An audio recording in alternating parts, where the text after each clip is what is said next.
Okay, welcome back. So I haven't done a career video in quite some time.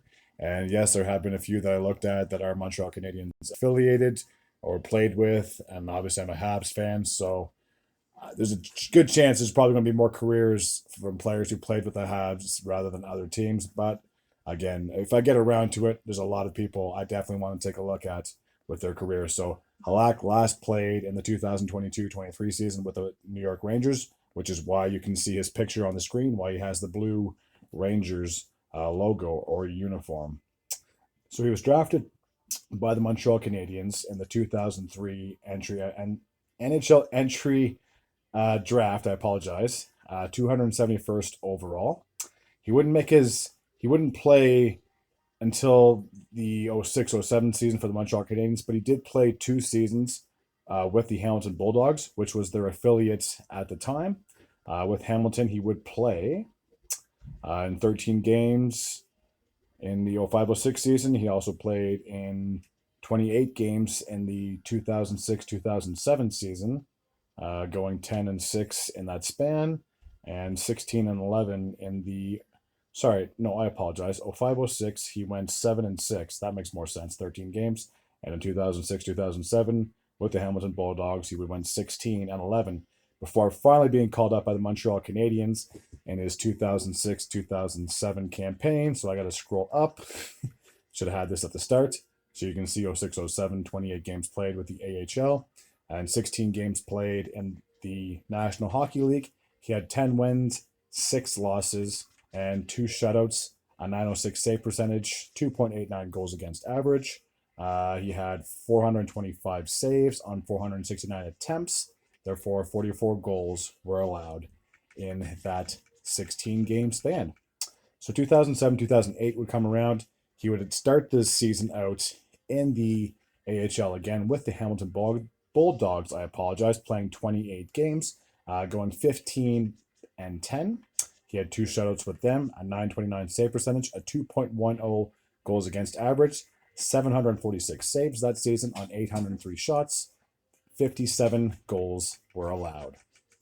So when he got his second call up for the Montreal Canadiens, he only played 6 games at the end, going 2-1-1. He would have 1 shutout, a 933 save percentage, a 2.1 goals against average, and 141 saves on 151 attempts. Therefore, 10 goals were allowed in 6 games. 2008, 2009, him and Carey Price would pretty much split the crease that season. 34 games played that year, 18 wins, 14 losses, 1 overtime loss, 1 shutout, a save percentage of 914. Goals against was 2.86, 985 saves on 1,077 shots. Therefore, he allowed 92 goals. 2009, 2010 was pretty much Halak's calling out. He would end up taking the starting role in that season, and I'll talk about the playoffs in just a moment. 45 games played, 26, 13, and 5 was his record. He would have 5 shutouts, a save percentage of 924, 2.40 goals against average, 1,281 saves on 1,386 shots. He allowed 105 goals in those 45 games. So at the end of the 2010 season, the Montreal Canadiens had a very tough decision to make, whether it was to re-sign Carey Price or re-sign Halak. They couldn't afford to pay both the goalies. They would end up going with Carey Price, and then Halak would end up taking his talent to St. Louis. So his first year with the Blues, he had 57 games played, 27 wins, 21 losses, 7 overtime/shootout losses, 7 shutouts, a save percentage of .910, a goals against average of 2.48, 1,382 saves on 1,518 shots, and 136 goals allowed. The following season, 46 games played, 26, 12, and 7 would be his record. He had 6 shutouts, a better save percentage, and a better goals against average, .925 and 1.97 respectively. He would have 1,121 saves on 1,211 shots, 90 goals allowed. 2012-2013 would be a shortened season. Only played in the 2013 calendar year, I believe from January to April, if I'm not mistaken, on a very shortened season. 6-5-0 would be his record in 16 games. He would finish with 3 shutouts. Unfortunately, his save percentage took a bit of a hit, 898 that season. His goals against was 2.14, 257 saves on 286 shots, therefore 29 goals allowed. 2013-2014, he pretty much played half the season for the Blues, going 24-9-4. He had 4 shutouts that season, at .917 save percentage, so an improvement from the season before. Goals against of 2.23, 919 saves on 1,002 shots, 83 goals allowed. He would be traded to the Washington Capitals that season. He would play 12 games for the Capitals, going 5-4-3. He would have 1 shutout at 929 save percentage with them, a 2.31 goals against average, 356 saves on 383 shots, 27 goals allowed. In the 2014 offseason, he would then sign with the New York Islanders.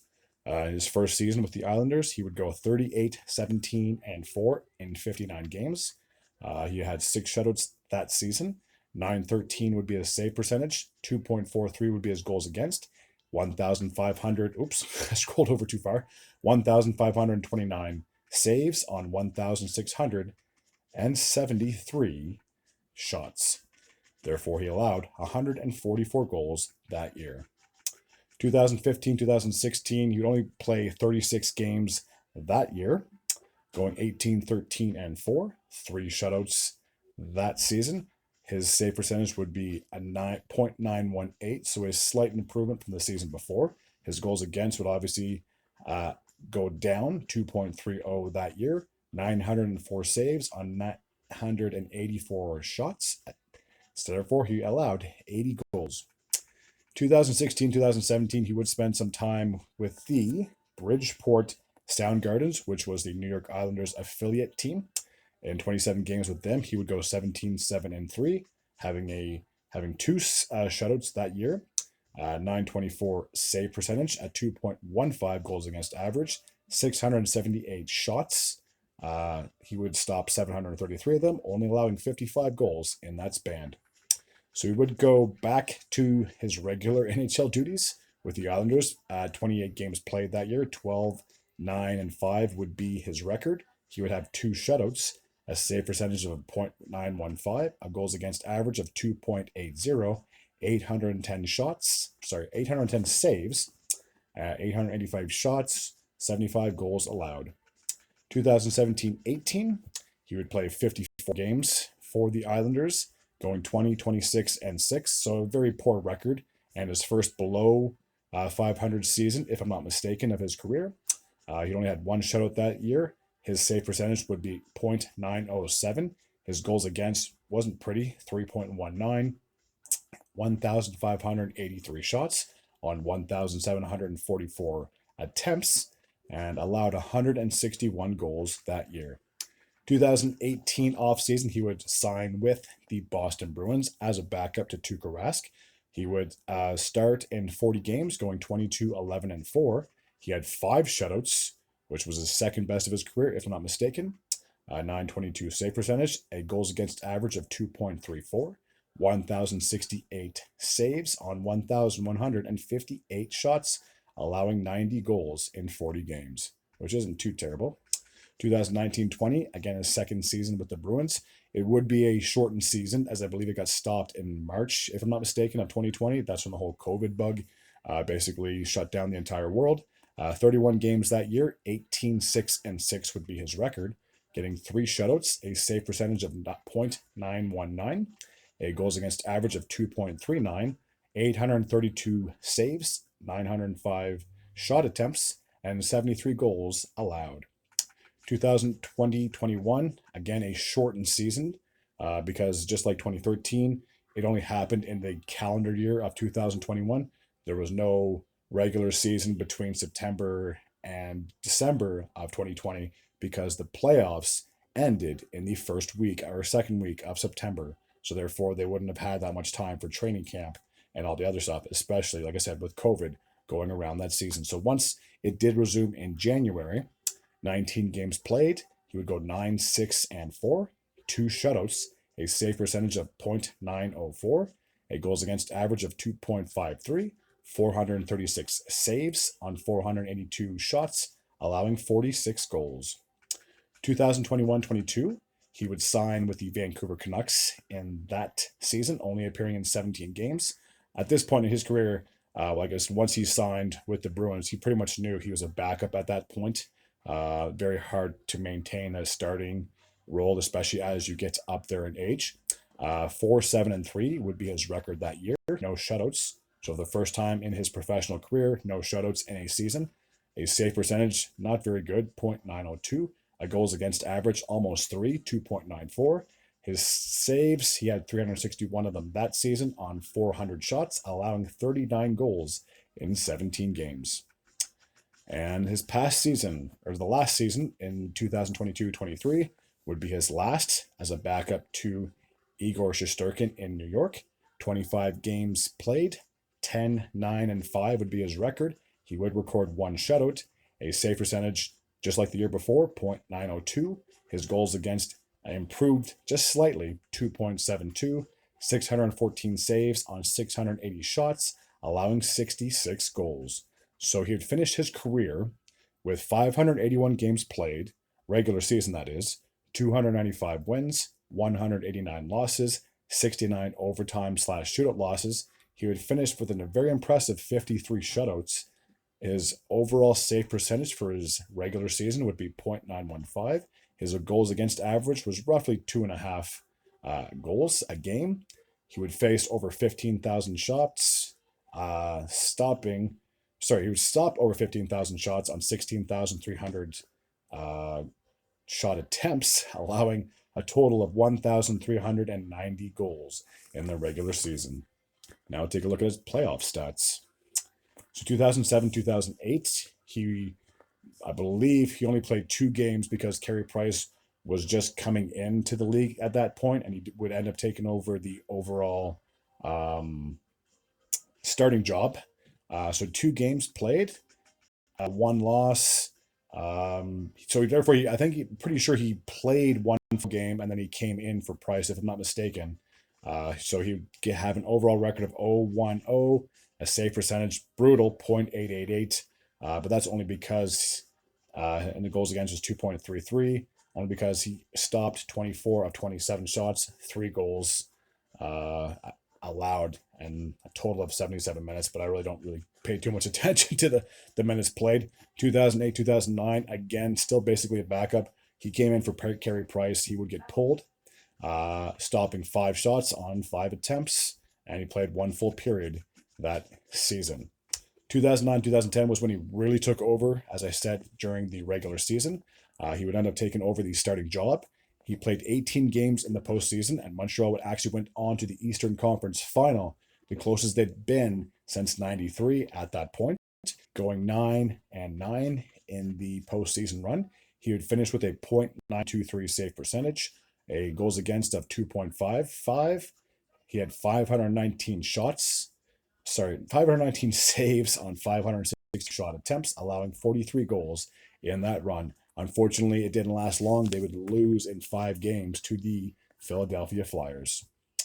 2010-11, his first season in St. Louis, they didn't qualify for the playoffs. But in 2011-12, his second year, he appeared in 2 games, going 1-1 in that stretch. His save percentage was .934. His goals against was 1.72. He had 43 saves on 46 shots, allowing only 3 goals in that span. The next time he would appear in the playoffs would be in the 2014-15 campaign. He would play the full 7 games. Unfortunately, the Islanders got bounced in the first round, going 3-4. His goals against average was 2.30. His save percentage was 0.925, so relatively good numbers. 199 saves on 215 shots, again, allowing only 16 goals in 7 games. So just over 2 goals a game. And then the very next time he would make the playoffs was when they had the COVID playoffs in Toronto for the Eastern Conference, if I'm not mistaken. He appeared in 9 games that year, going 4-5. His goals against would be 2.76. His save percentage would be .902, allowing stopping 231 saves, shots. Yeah, he had 231 saves on 256 shot attempts. Wow, allowing 25 goals in that run. And I'll never forget that because that's when Tuukka Rask went back to Boston because I think he wanted to be closer to his family because that's when they had the whole quarantine and you couldn't be near people. So Halak basically ended up taking over the starting role. They would win their first round matchup, but then they'd lose their second round, if I'm not mistaken, to the Islanders, I think, or Tampa Bay, one of the two. And then that's the last time Halak would taste any postseason action. Now, he was, like I said, the backup for the Rangers last year, but he didn't play any time because Shesterkin was obviously the number one guy for New York last year. So for his postseason career, he would finish with 39 games played, going 17-20, finishing off his career save wise. He had a .918, allowing 2.48 goals against roughly. He had 1,021 saves on 1,111 shots, allowing 90 goals in that span. And I'm just trying to take a look and see if he had any accolades or awards. So I just want to check this here really quickly before I stop the video, I guess. So just 1 second.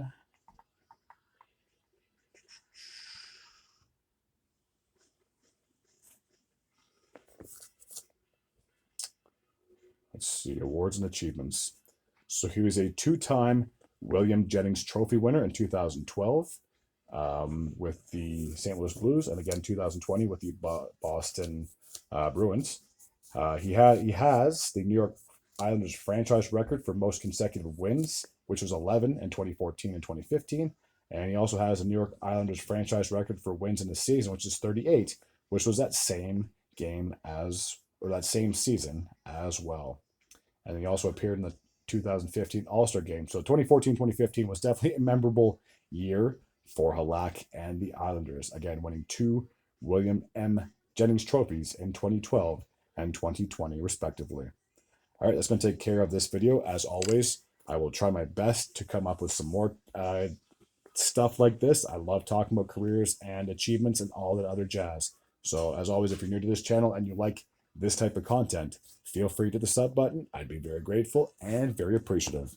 Until next time, and as always, that was my hand. Take care.